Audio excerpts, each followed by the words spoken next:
Hello बच्चों, कैसे हैं आप। आज हम पढ़ेंगे कक्षा 8 सामाजिक अध्ययन के अंतर्गत सामाजिक एवं राजनीतिक जीवन विषय का पहला अध्याय। आप देख सकते हैं यहाँ पर बच्चों, ये है आपका अध्याय 1 भारतीय संविधान। हम आपको बताएंगे इस पाठ से संबंधित प्रश्नों के उत्तर। तो आप लगातार देखते रहें वीडियो और जुड़े रहें हमारे साथ।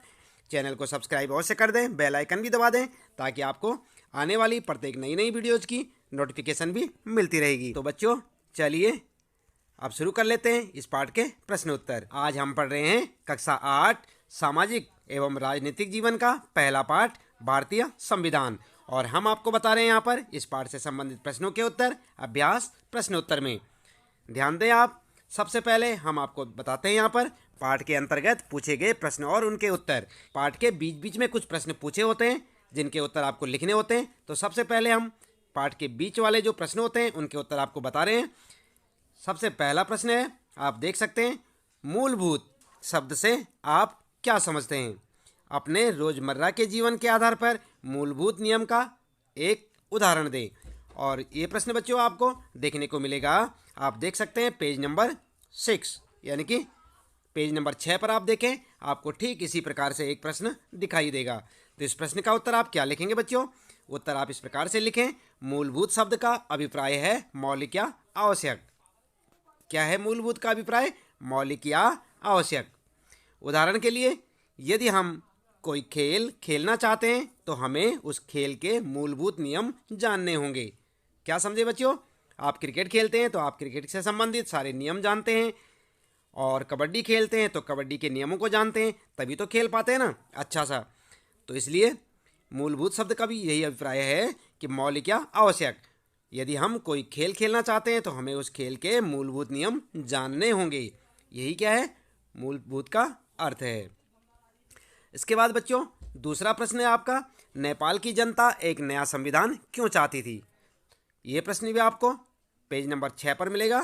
तो आप देखें अपना पेज नंबर 6 अपनी पाठ्य पुस्तक में, इसी प्रकार का आपको एक प्रश्न देखने को मिलेगा कि नेपाल की जनता एक नया संविधान क्यों चाहती थी। उत्तर में आप लिखेंगे, इस प्रकार से लिखें, 1990 यानी 1990 में बने नेपाल के संविधान के अनुसार नेपाल में राजतंत्र की स्थापना की गई थी। नेपाल के लोग नेपाल में लोकतंत्र की स्थापना करना चाहते थे, इसलिए नया संविधान चाहते थे। समझिए ना आप। इस प्रकार से आप जो इस प्रश्न का उत्तर लिखें और इसे याद करें। आगे बच्चों तीसरा प्रश्न है, अपने शिक्षक के साथ चर्चा करें कि राज्य और सरकार के बीच क्या फ़र्क होता है। जानते हैं आप राज्य और सरकार में क्या अंतर होता है बच्चों? नहीं जानते? चलिए कोई बात नहीं, अभी आपको उत्तर में बता देंगे। यहाँ पर आप ध्यान दें, ये प्रश्न आपको देखने को मिलेगा पेज नंबर 13 पर। कहाँ पर? पेज नंबर 13 पर। आप जो है 13 नंबर पेज देखें अपनी पाठ्य पुस्तक का, वहाँ पर आपको इस प्रकार का एक प्रश्न मिलेगा। उत्तर में क्या लिखेंगे आप? उत्तर इस प्रकार से लिखें, राज्य और सरकार में अंतर। सबसे पहले आप हेडिंग डाल के लिखें राज्य। राज्य एक ऐसी राजनीतिक संस्था होती है जो निश्चित भूभाग में रहने वाले संप्रभु लोगों का प्रतिनिधित्व करती है, जैसे भारत राज्य, चीन राज्य आदि। क्या समझे? इस प्रकार से आप राज्य के बारे में लिख सकते हैं। उसके बाद सरकार क्या होती है बच्चों?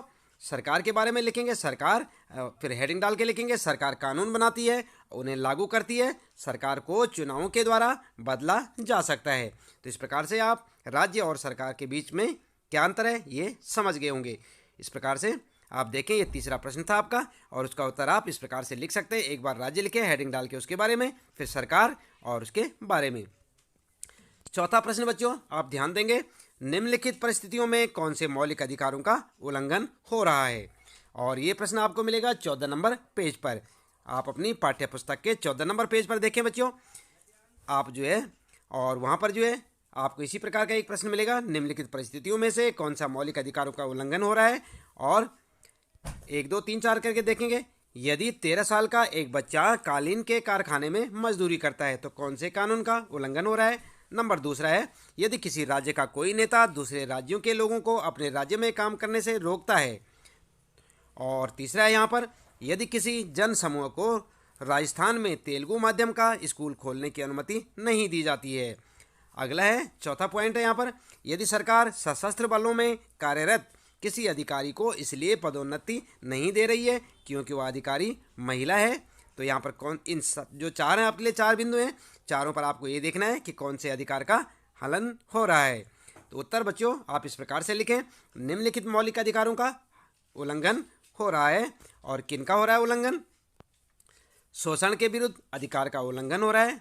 और दूसरे में लिखेंगे स्वतंत्रता के अधिकार का उल्लंघन हो रहा है। तीसरे में लिखेंगे सांस्कृतिक और शैक्षणिक अधिकार का उल्लंघन हो रहा है। और चौथे के बदले आप लिखेंगे समानता का अधिकार का उल्लंघन हो रहा है, क्योंकि महिला और पुरुष दोनों हमारे देश में समान समझे जाते हैं, तो इसलिए यहाँ पर जो है समानता का अधिकार का उल्लंघन हो रहा है। तो देख सकते हैं आप इन चार जो प्रश्न हैं आपके लिए, चारों प्रश्नों के पहला, दूसरा, तीसरा और चौथा, इनके उत्तर आप पहले के बदले में पहला लिखेंगे, दूसरे के बदले दूसरा, तीसरा, चौथा, इसी क्रम में आप उनके उत्तर लिख सकते हैं। अगला है बच्चों पांचवा प्रश्न। यहाँ पर संविधान में मूल कर्तव्यों का भी उल्लेख किया गया है।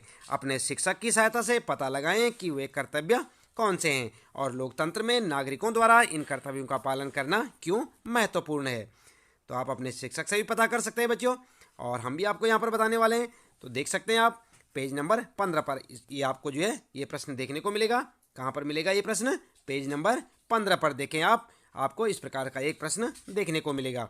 इसका उत्तर क्या लिखेंगे?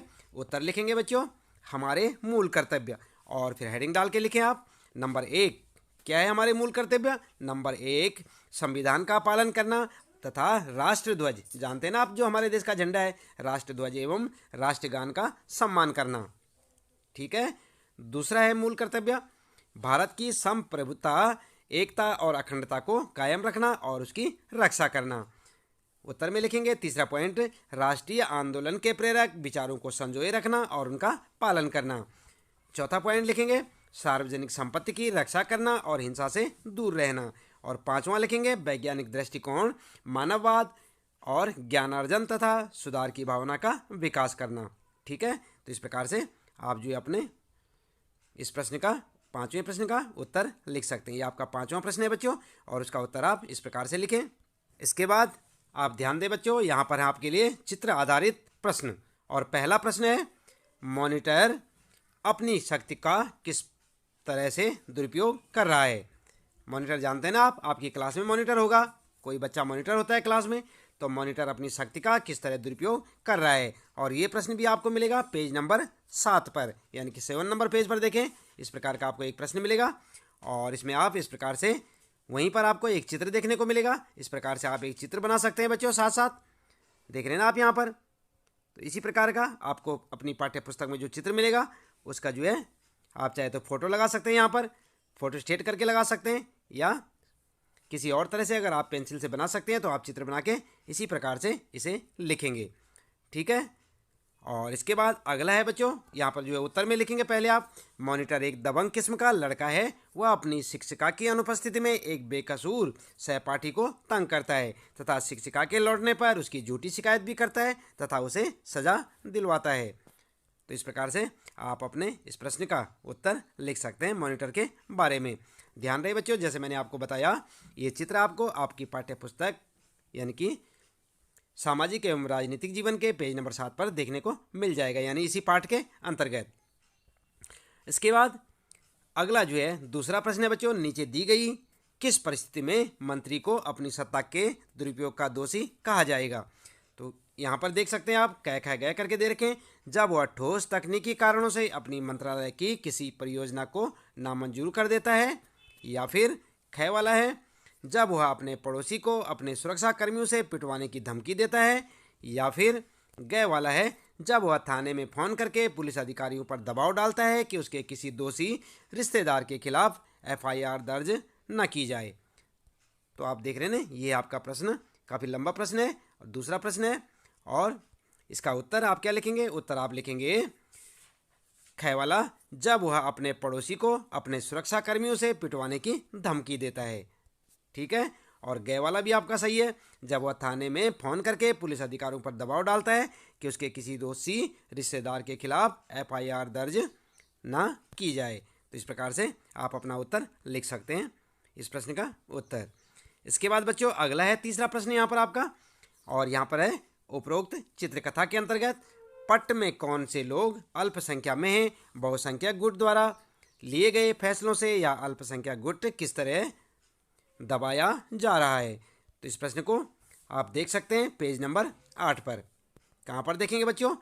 पहले आप अपनी पाठ्य पुस्तक के 8 नंबर पेज को देखें। वहाँ पर आपको इस प्रकार का एक प्रश्न देखने को मिलेगा और इसका उत्तर आप फिर वहीं पर जो है आपको एक चित्र मिलेगा। चित्र के रूप में इस प्रकार से आप उसे बना सकते हैं या उसकी अपनी किताब से फ़ोटो स्टेट करके उसकी फ़ोटो वहाँ पर चिपका सकते हैं। तो आपका उत्तर हो जाएगा बच्चों। देख लेना आप ये वाला चित्र। और साथ में आप लिखेंगे उत्तर में क्या लिखेंगे? नंबर 1, 2 करके लिखेंगे। लड़कियां अल्प संख्या में हैं। लड़के क्रिकेट खेलना चाहते हैं जबकि लड़कियां बास्केटबॉल खेलना चाहती हैं। ठीक है। और शिक्षक इस विवाद को हल करने के लिए दोनों पक्षों को हाथ उठाकर अपनी राय बताने के लिए कहते हैं। लड़कों की संख्या अधिक होने के कारण फैसला उनके पक्ष में जाता है। इस प्रकार बहुसंख्यक गुट द्वारा लिए गए फैसले से अल्पसंख्यक गुट को दबाया जा रहा है। तो इस प्रकार से आप अपना उत्तर लिख सकते हैं। जैसे मैंने बताया, फ़ोटो को आप फ़ोटो स्टेट कर सकते हैं अपनी किताब से और उसको बीच में चिपका सकते हैं। इसके बाद बच्चों अगला प्रश्न है यहाँ पर, चौथा प्रश्न। शबनम इस बात पर क्यों खुश हो रही है कि उसने टीवी नहीं देखा? ऐसी स्थिति में आप क्या करते हैं? और ये प्रश्न बच्चों आपको मिलेगा पेज नंबर 9 पर। 9 नंबर पेज पर देखें आप और वहाँ पर आपको एक चित्र भी मिलेगा इस प्रकार का। आप इसकी भी फ़ोटो कॉपी कर सकते हैं और इसे यहाँ पर चिपका सकते हैं। ठीक है। और उत्तर में क्या लिखेंगे आप बच्चों? उत्तर लिखेंगे शबनम ने टीवी न देखकर परीक्षा के लिए 2 अध्याय तैयार कर दिए। इन अध्यायों में से बहुत से प्रश्न आए और शबनम ने उन प्रश्नों का उत्तर ठीक लिखा। और दूसरा पॉइंट लिखेंगे, मैं भी वही करता या करती, अगर लड़की हैं आप तो करती लिखें, जो शबनम ने किया। ठीक है। तो इस प्रकार से आप चित्र लगाने के बाद नीचे यहाँ पर उत्तर लिख सकते हैं। अब इसके बाद चलते हैं बच्चों पाठ के अंत में पूछे गए प्रश्न। इससे पहले जो हमने आपको प्रश्नों के उत्तर बताए, ये क्या थे? पाठ के बीच में से पूछे गए प्रश्नों के उत्तर। अब यहाँ से शुरू हो जाते हैं पाठ के अंत में। आप देख सकते हैं जहाँ पर आपका पाठ समाप्त हो जाता है उसके अंत में कुछ प्रश्न जो है दिए हुए हैं। पाठ के अंत में पूछे गए प्रश्नों के उत्तर हम आपको यहाँ पर बता रहे हैं। ध्यान दें बच्चों। पहला प्रश्न है, किसी लोकतांत्रिक देश को संविधान की जरूरत क्यों पड़ती है? जानते हैं आप किसी लोकतांत्रिक देश को संविधान की जरूरत क्यों पड़ती है? क्यों हमें संविधान की जरूरत पड़ी? चलिए उत्तर देख लेते हैं। उत्तर में आप लिखेंगे संविधान की जरूरत और यहाँ पर हेडिंग डालेंगे।